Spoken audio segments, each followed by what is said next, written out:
Sahabat,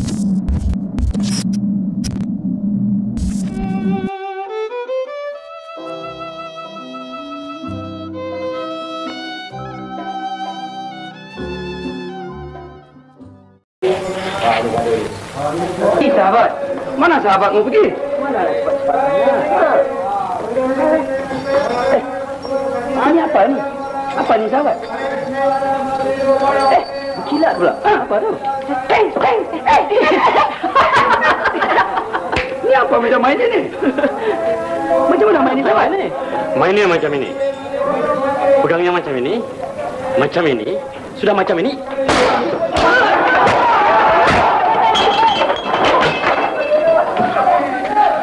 Ini namanya tepi. Begitu caranya kalau tidak bermain.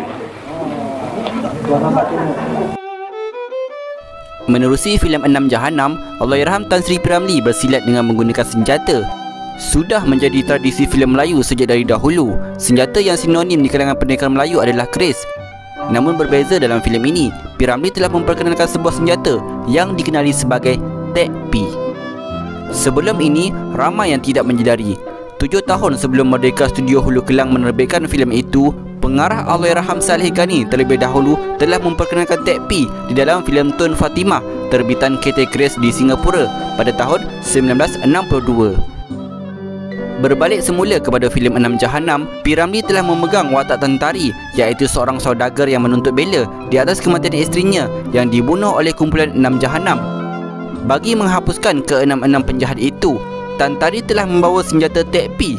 Tekpi merupakan sebuah senjata besi bercabang 3 yang juga dikenali raja segala senjata kerana boleh mematikan segala senjata tajam. Di sebalik kerancakan P. Ramlee berpencak dengan tekpi di dalam filem Enam Jahanam, ramai yang tidak menyedari bahawa seniman agung itu mendapat ilham memperkenalkan tekpi dalam filem tersebut melalui seorang rakan yang dikenalinya sebagai Abdul Sani Zainul. Ya, permainan tekpi yang dipamerkan P. Ramlee dalam filem Enam Jahanam adalah hasil tunjuk ajarnya dan beliau merupakan guru P. Ramlee. Abdul Sani Zainul atau lebih dikenali sebagai Cikgu Sani ini merupakan bekas pegawai resi tentera dan juga pengasas dan penasihat Pertubuhan Seni Silat Kuntau Tekpi Malaysia.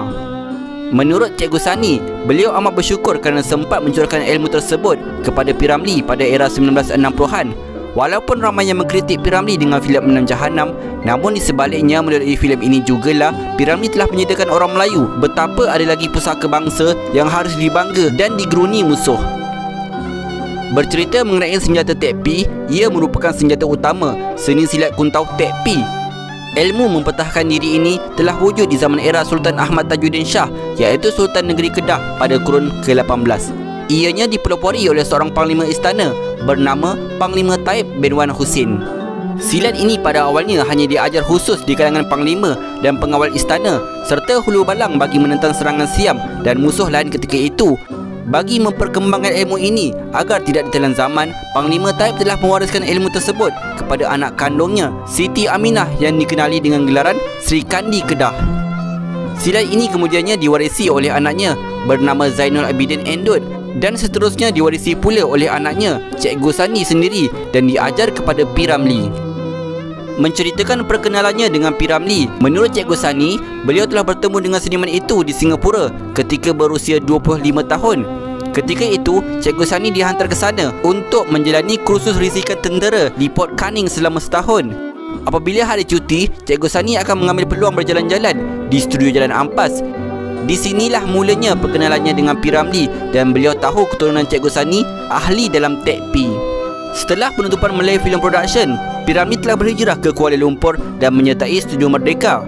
Kebetulan pula ketika itu, Cikgu Sani telah bertugas di Mindih bahagian risikan dan mereka kerap berjumpa di setapak. Sehinggalah pada suatu hari, dalam mereka berbual-bual kosong, tiba-tiba P. Ramlee berkata bahawa lazimnya dalam filem Melayu, pendekarnya asyik main keris, pedang atau parang. Lalu terlintas di fikirannya mengenai tekpi. Lantas P. Ramlee bertanya kepada Cikgu Sani sama ada bolehkah mengajarkannya bermain tekpi dan mahu ia difilmkan. Ibarat kecil tapak tangan, nyiru saya tadahkan. Cikgu Sani sangat berbesar hati dengan hajat seniman itu dan bersetuju mengajarkannya bermain tekpi.